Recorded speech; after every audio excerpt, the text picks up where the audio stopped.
देवी, एक बात तो माननी पड़ेगी, बहुत साहसी हो तुम, जो मेरे भवन में प्रवेश कर मुझे ही चेतावनी दे रही हो। किंतु ये तो बताओ, तुम हो कौन? मूर्ख, काल रात्रि हूं मैं।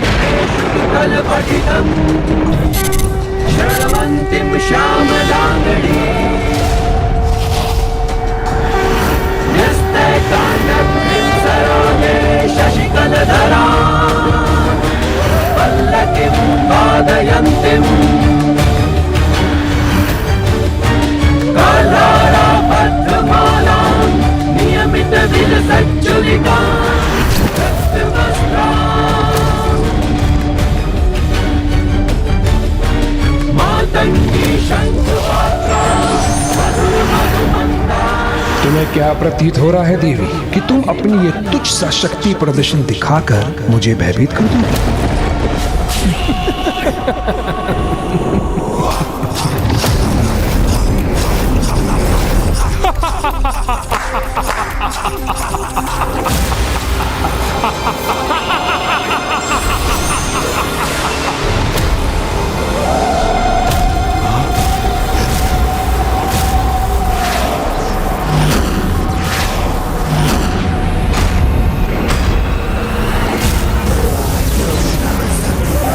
मेरे एक ही संकेत से सब कुछ परिवर्तित हो सकता है यहाँ।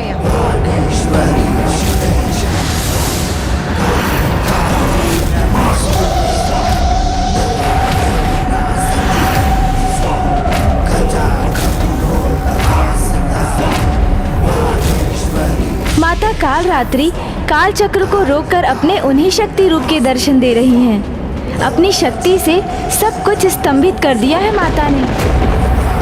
ये कैसे संभव है? सब कुछ थम कैसे गया?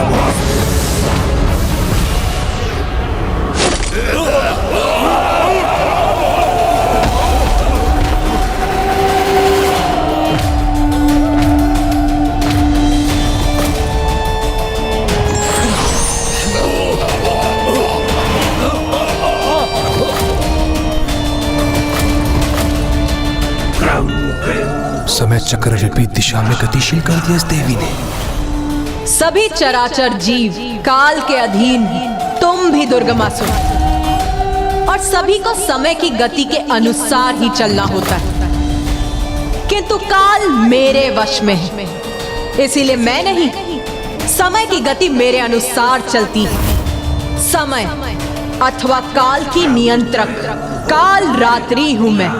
देख मूर्ख,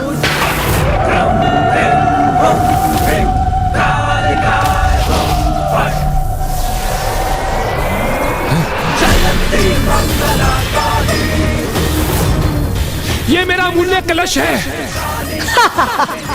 काल को बांध सकती हूं मैं, और उसको उसकी समय की गति के अनुसार चलने पर मुक्त भी कर सकती हूं।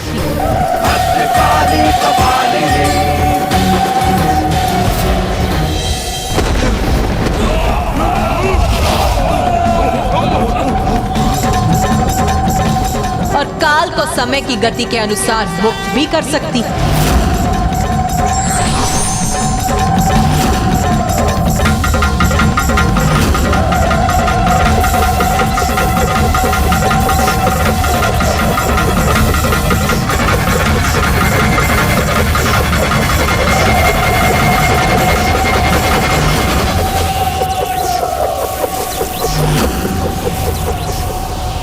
ये देवी काल चक्र को विपरीत दिशा में क्यों घुमा रही है?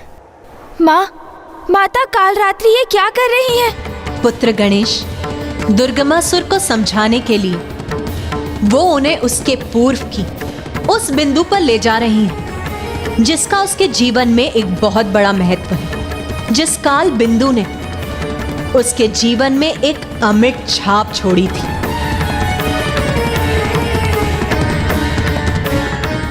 रूरू,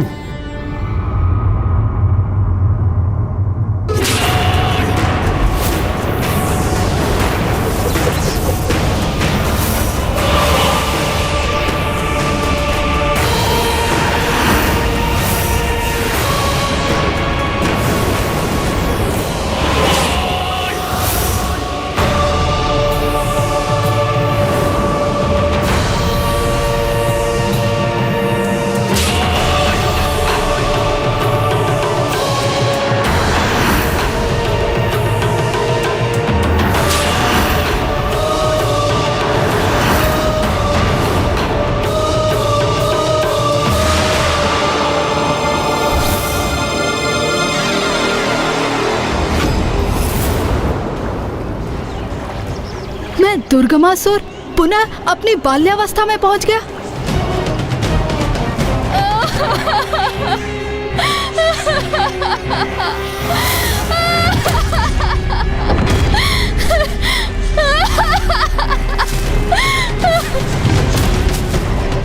अकस्मात माता रोने क्यों लगी हैं? और वो कौन है जिसकी अर्थी असुर सैनिक ले जा रहे हैं? कहीं वो पिताश्री तो नहीं? नहीं, ऐसा नहीं हो सकता, ये असंभव है।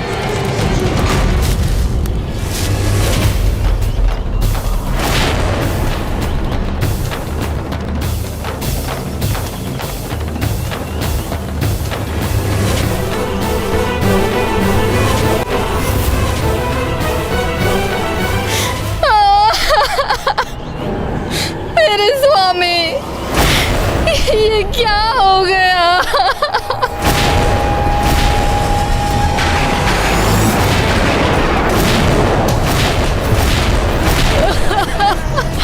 पिताश्री, पिताश्री,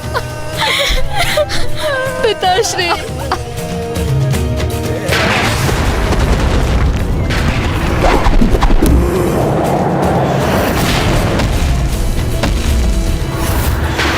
उस दुष्ट देवी ने वध कर दिया मेरे पिता का। दुर्गमासुर, प्रतिशोध। मैं अपने पिता के वध का प्रतिशोध लूंगा। नहीं पुत्र, ऐसा कुछ नहीं करोगे तुम। तुम्हारे पिता असुर सम्राट शुंभ निशुंभ के सेवक थे।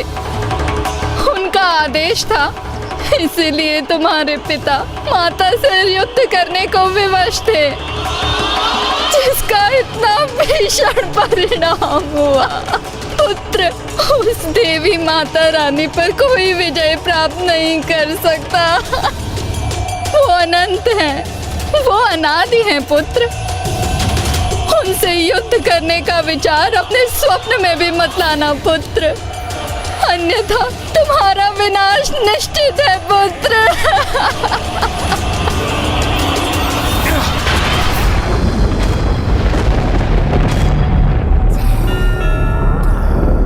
पूर्व काल में स्वयं तुम्हारी माता ने तुम्हें समझाने का प्रयास किया था कि तुम्हें प्रतिशोध के भाव से दूर रहना चाहिए। तुम्हें पुनः वही समझाने आई हूं मैं यहाँ। मेरी शक्ति का परिचय तो प्राप्त हो गया होगा तुम, और मैं तो माता आदि शक्ति की अंश मात्र ही हूं, तो उनकी अपार शक्ति का तो तुम अनुमान भी नहीं लगा सकते दुर्गमासुर। समझ, जगत जननी है वो, जिसने पूरी सृष्टि का निर्माण किया है, सभी को जन्म दिया है, और तो उसी के विरुद्ध खड़ा है। यदि वो जन्म दे सकती है तो क्षण में नष्ट भी कर सकती है। और सत्य तो ये भी है कि तुम स्वयं माता आदि शक्ति को ही पूछते। मैं देवी आदि शक्ति को पूछता हूँ? हाँ, ये कैसे संभव है? मूर्ख, तुम जिन माता की पूजा कर, जिनसे मार्गदर्शन प्राप्त करते हो, जिनसे तुम अपने जीवन की सुरक्षा के लिए निर्भर हो, वो भी स्वयं माता आदि शक्ति की अंश ही है।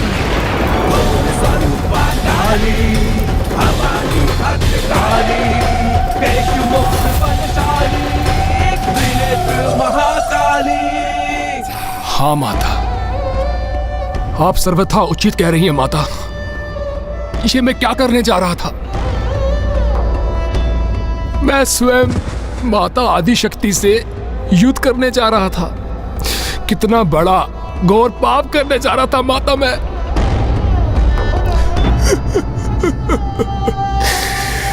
कितना बड़ा मूर्ख हूं माता मैं।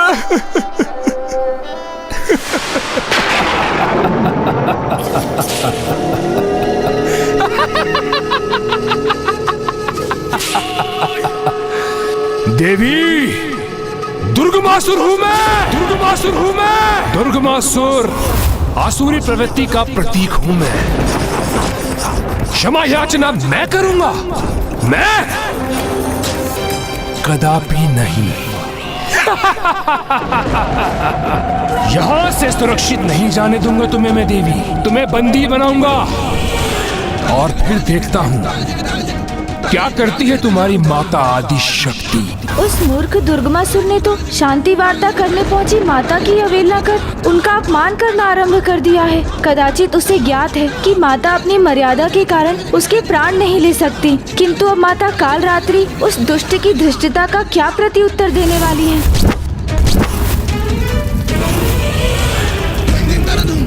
सैनिकों, बंदी बना लो इस देवी को।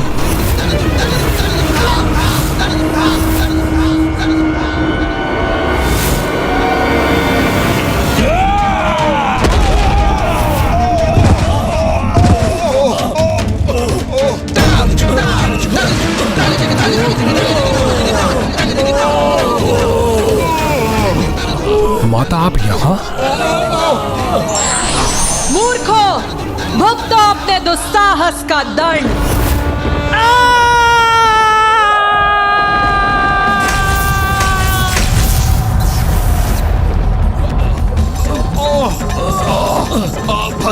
भस्म हो रहे हैं हम। कोई कष्ट दूर करो, कष्ट दूर करो हमारा। भस्म हो रहे हैं हम। दुष्ट, तूने देवी कालरात्रि को क्षति पहुंचाने का प्रयास भी कैसे किया? इतना दुस्साहस कैसे किया तूने?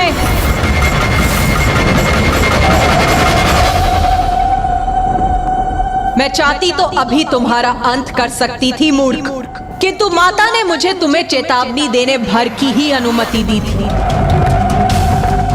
किंतु अब तो स्वयं परम शक्ति ही तुम्हें भयंकर मृत्यु प्रदान करेगी, और वही है तुम्हारी नियति। सुधर जाओ दुर्गमासुर, अभी भी समय है, सुधर जाओ। देर नहीं हुई है अभी, सुधर जाओ। नहीं, ये सुधरने वालों में से नहीं है।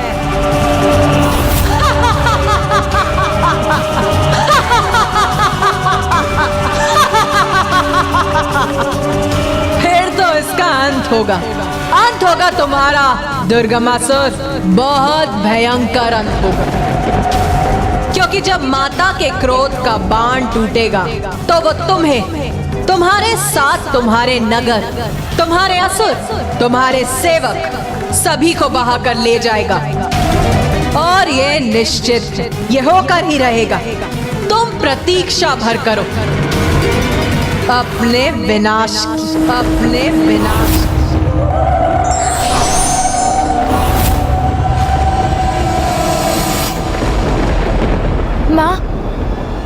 माता कालरात्रि तो दुर्गमासुर को चेतावनी देकर अंतर ध्यान हो गई।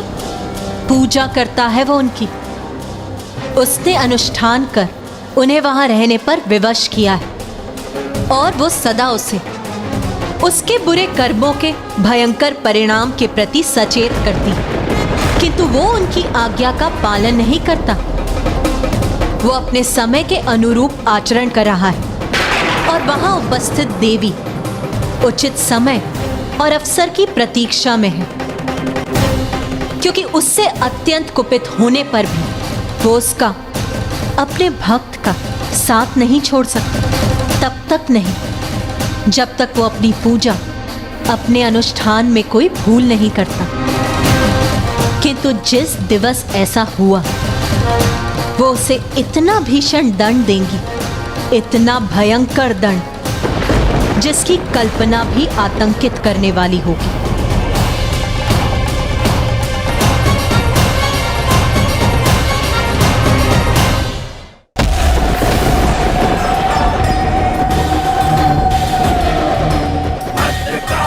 माता, ये किस मूर्ख अहंकारी को समझाने के लिए भेज दिया था आपने मुझे?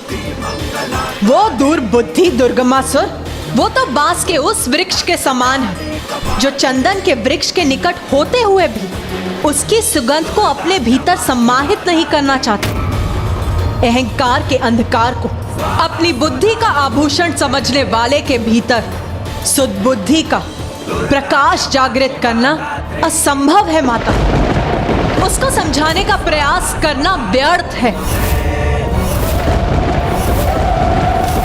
क्योंकि दंड का भूखा उदर दया और क्षमा के प्रसाद से नहीं भरता, क्योंकि उसका शीश शांति के शब्दों के लिए नहीं, मेरे हंसिए आपके खड़क के आघात के ही योग्य है।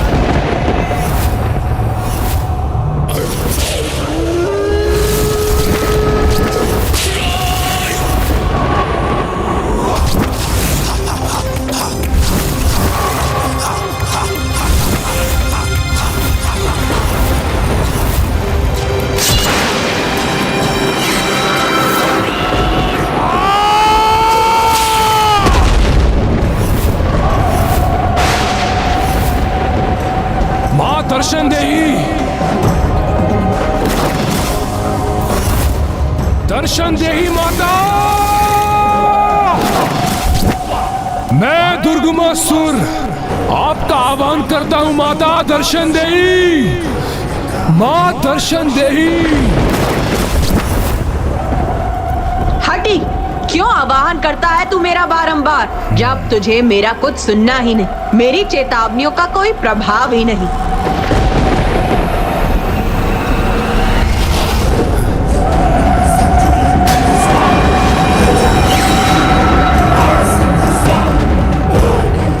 रे दुष्ट, जो जगत जननी है, सर्वोच्च माता है, समस्त ब्रह्मांड की दिव्य शक्तियों में जिनका शीर्ष स्थान है, उन्होंने तुझे धर्मनिष्ठ होने का, सुधरने का आदेश दिया है, और तूने तो उनके आदेश को भी नकार दिया। नहीं माता नहीं, ये कटु वचन उचित नहीं है, उचित नहीं है माता।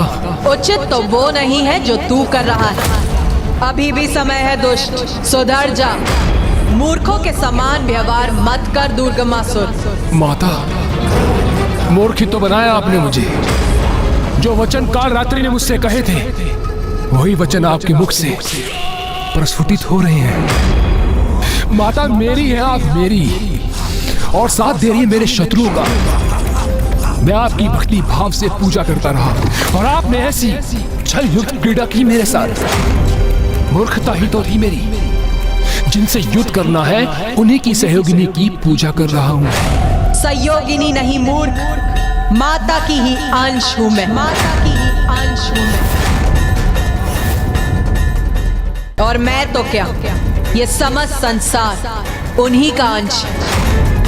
और सत्य तो ये है मूर्ख कि तू स्वयं भी उसी सृष्टि का एक तुच्छ भाग है, जिनकी कृपा से ये सृष्टि है जिसमें वो दुष्ट वास करता है, जिनकी कृपा से श्वास प्राप्त होती है उसे, जिनकी कृपा से जीवन है उसका, उसी से शत्रुता ठान बैठा है वो।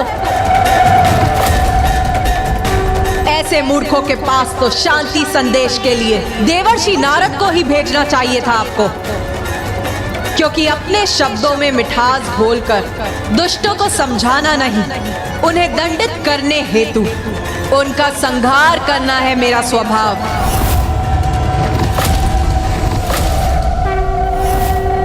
इसीलिए मुझे उसका संहार करने भेजना चाहिए था आपको।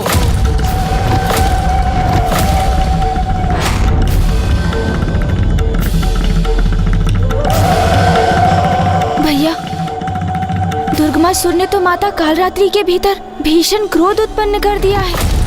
कहीं माता अपने क्रोध के अतिरेक में वहां उसका संहार करके ही ना लौट जाए।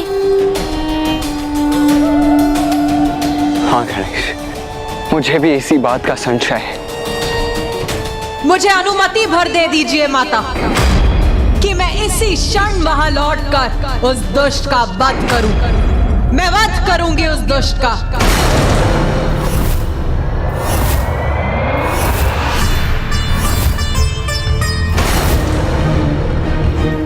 ऐसा कोई नहीं है जो दुर्गमासुर को दुर्बल समझे, जो मुझे चुनौती देकर आगे बढ़ने का प्रयास करे।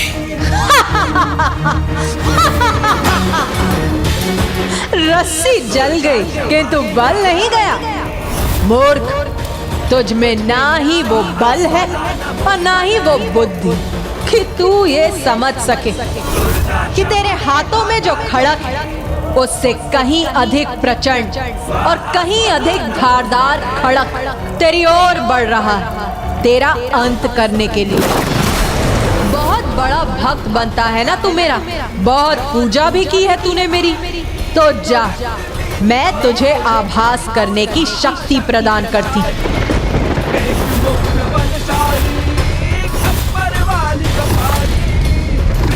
जिससे तू अपनी ओर आते हुए शत्रुओं का आभास कर सकेगा।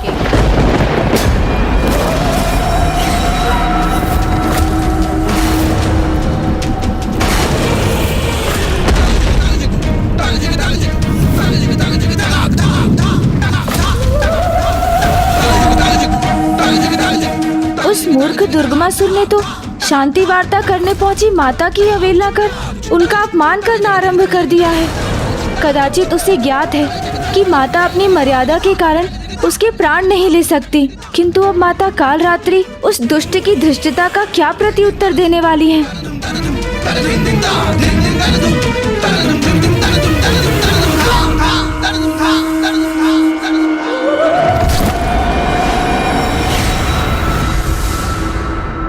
सच्चा भक्त ईश्वर से दूर रहकर भी मोक्ष प्राप्त कर लेता है, जबकि अहंकारी और हठी भक्त ईश्वर के समीप रहकर भी जन्म जन्मांतर तक भटकता रहता है। For more updates, subscribe to our channel, click the show links and enjoy watching the videos.